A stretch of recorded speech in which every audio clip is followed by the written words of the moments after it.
welcome back to my channel. So today is all about marriage. As you can tell, as the title of this video, it is Married at 21, Pros and Cons. So with only being married for about 3.5 months, obviously that's the only experience that I have, but I feel like Noah and I have still gotten a good feel of what marriage is like. With that being said, let's go ahead and jump right in. All right, so let's hop right into pros. With that being said, this is based on our Christian values. Not saying that you can't watch this if you're not a Christian. That is just based on what my pros and cons and assumptions are based upon. So, pro 1, having firsts. This is pretty broad. It can go from having first of having a first house, obviously getting, having vacation first together, obviously having sex for the first time, multiple things. I feel like, having first when you get married young is a higher chance than obviously being older. For example, if, Noah and I, we saved ourselves for marriage, that was a first. That was the biggest first ever. I feel like God gave us that special gift, and I'm so glad that both Noah and I decided to keep that for our husband and vice versa wife. So with that being said, that one's the most special to me.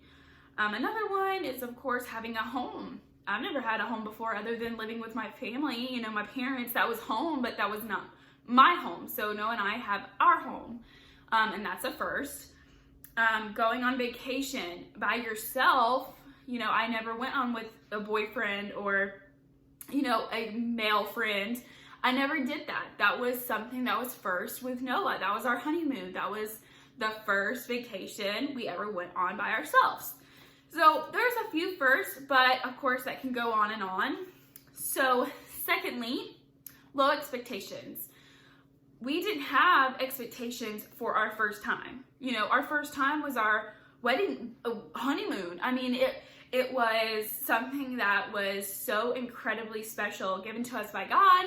And I feel like we didn't go into it with having expectations. And I'm grateful for that. I feel like we created our own expectations. And I think it's super, super special. That's something that I will cherish forever. With that being said, that's another pro to me, low expectations. There was nothing that you had to beat, that's just from, personal.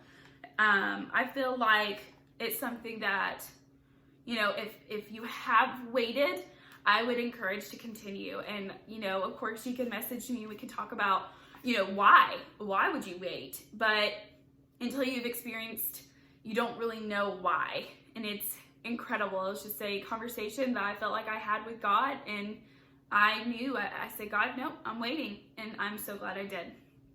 Okay, so third, growing old together.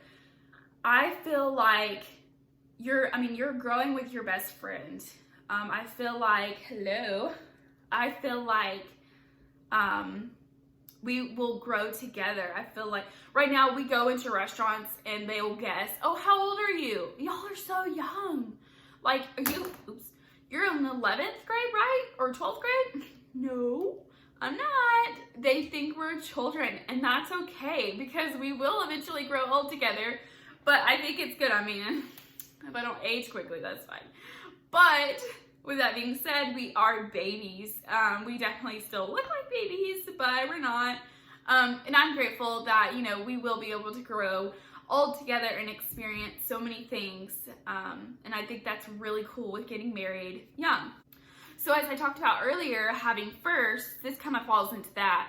Of course, living with your best friend. I feel like that is my favorite part, I think, about marriage, is because you come home, and home is with your husband, your best friend, your person. You look forward to coming home. And it does get stressful, and that's what we'll talk about with the cons, but it is so nice to be with somebody, not 24/7, but a lot of the time. And you get to share something, and obviously a household is a super big something. And I just think that's special. I love I love living with Noah. I'm like, even if he is sometimes messy and vice versa, it's okay. It doesn't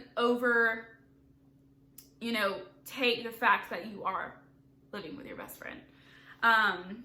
So with that being said, you're not set in your ways. So with living with somebody, and if you do move in before marriage, you might realize that you are set in your ways, especially if you are an older couple. You have established more than what a younger couple have already established, if that kind of makes sense, if I worded that right. I feel like Noah and I, back to having first, we haven't experienced a whole lot of life yet. We still are learning every single day. With that being said, we're not really set in our ways. So we set our ways together, meaning we won't collide as easily.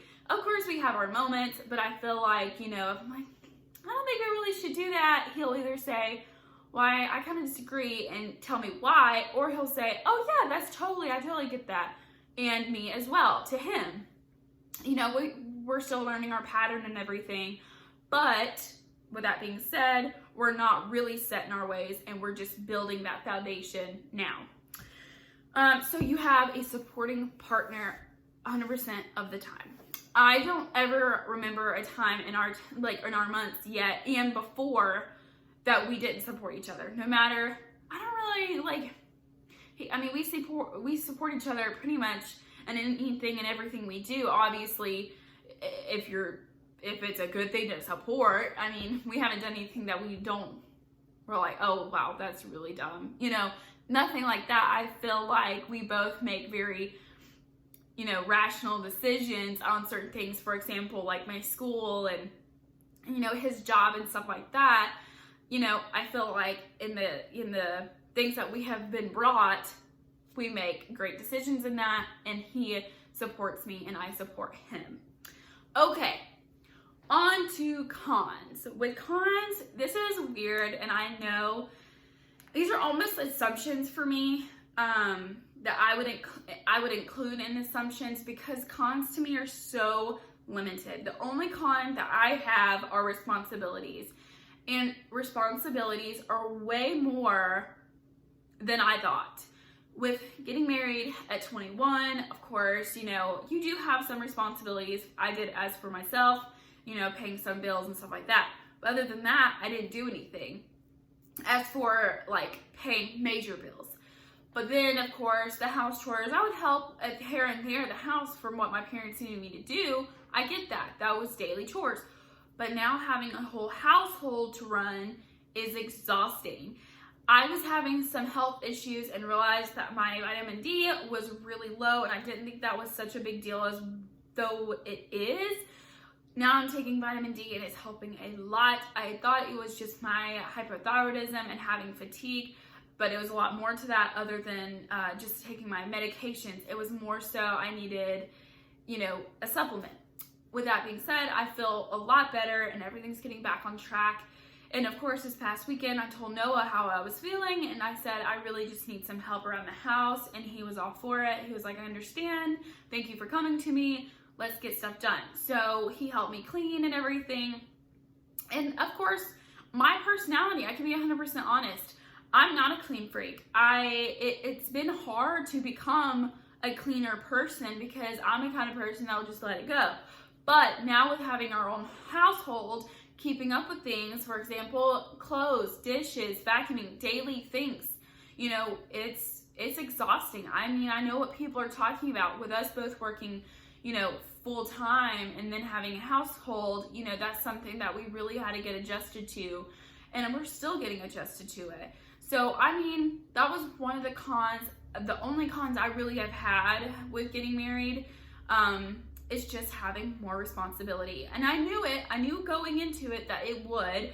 It's just, you can think of it, but it's not the same as actually having it right there in front of you. Okay, on to assumptions. So, one that bothers me is when people say, well, I can't just date anymore. What do you mean you can't just date anymore? You can date your husband, and I encourage you to. I encourage you to go out and say, hey, we're having date night Friday, kind of just plan it for him, or vice versa. Husbands, you can do the same thing. Say, this is what we're going to do. You can flirt with your husband. That's okay. That doesn't have to stop. I encourage it. I think it's great. And I have heard from other people as well. So I don't think that there's no more dating. Now, this is also from a Christian perspective. Of course, I did not have sex in dating, so that was not something I was leaving behind. I was gaining it, matter of fact. But with that being said, some people might have a harder time. They might go, I don't know, that's your thing. I don't know. But whatever it is, I feel like there is still dating in marriage within your husband, of course, and your wife. I feel like you can still date. You can still date your husband. Okay, so another thing that kind of goes on with it is loss of freedom. I don't know if this means more of like, you can take this two ways. Either loss of freedom, like your husband might control you, or, because this is another thing and it says controlled. And I don't feel like, first of all, if you're marrying the right person, you won't feel controlled.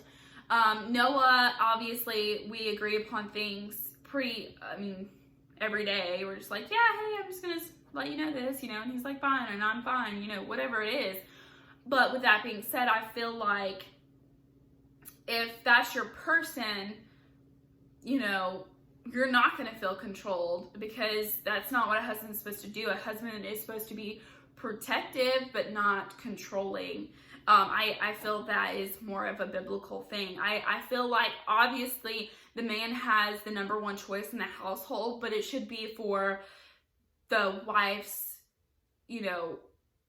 best interest, or however you say that. I feel like it shouldn't be going against her, saying, hey, I'm gonna go to my parents, and I'm just gonna hang with my mom tonight. We're gonna watch The Bachelor, and him say why, and then have no reason, and just ask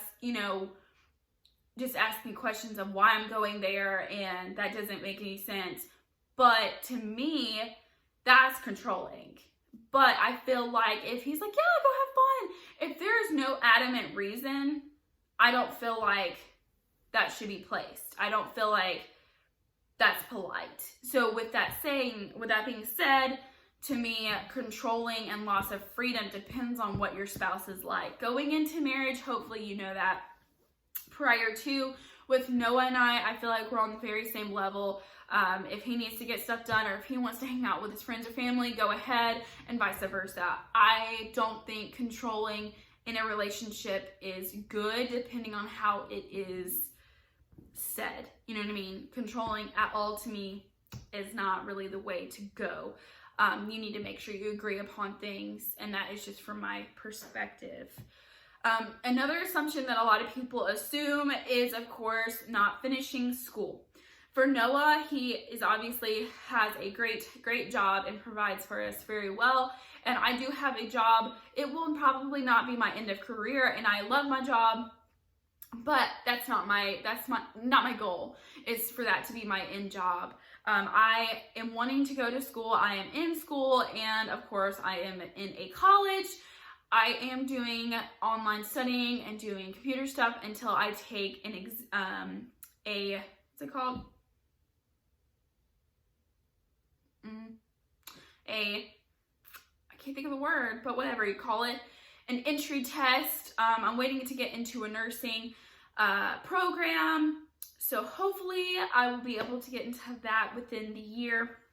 So I'm studying, and I don't feel like you can't finish school. I feel like hopefully your husband will support you, your wife or whatever will be able to support you in that.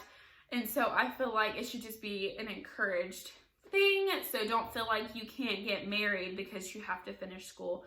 I feel like you should do what's best for you and your spouse or whatever. But if possible, if that is what your goal is, to go to school, I do not say stop. I say continue. Another thing is finances. Finances is a very touchy subject. A lot of people go into marriage and say, well, I'll just, kind of the same thing. Kind of like, I'll wait to have kids until we're financially stable. And I get that. sometimes that might be the best. I just feel like you'll never be ready until you just jump head in. I feel like, with that being said, Noah and I thankfully were financially stable, and that was one of the things that my dad told Noah: you can marry my daughter if you get this so-and-so job. Of course you have my blessing, but I encourage it upon y'all so you don't struggle with, not being financially stable. Thank goodness, I do have a great job, and Noah, he has an amazing job and provides for us. With that being said, that is something that is, I would think, encouraged. I would say, make sure you are the best you can be, because I feel like don't wait around forever, because you never will be. I mean, things are expensive. It's not like you can just pay every single thing up front. Sometimes you might have to wait a second until you can afford it. But with that being said, I feel like, you should know what's your best interest, and of course, wait until y'all agree that, okay, this is time.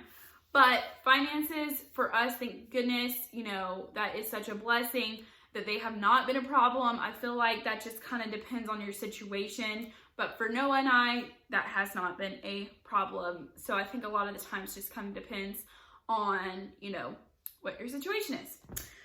So with that being said, those are kind of my pros and cons and assumptions that I have heard for marriage. And then of course I have taken from my 3.5 months of marriage, and I believe Noah would agree upon that as well. So thank you for watching. Don't forget to hit that like button. Of course, subscribe for future videos.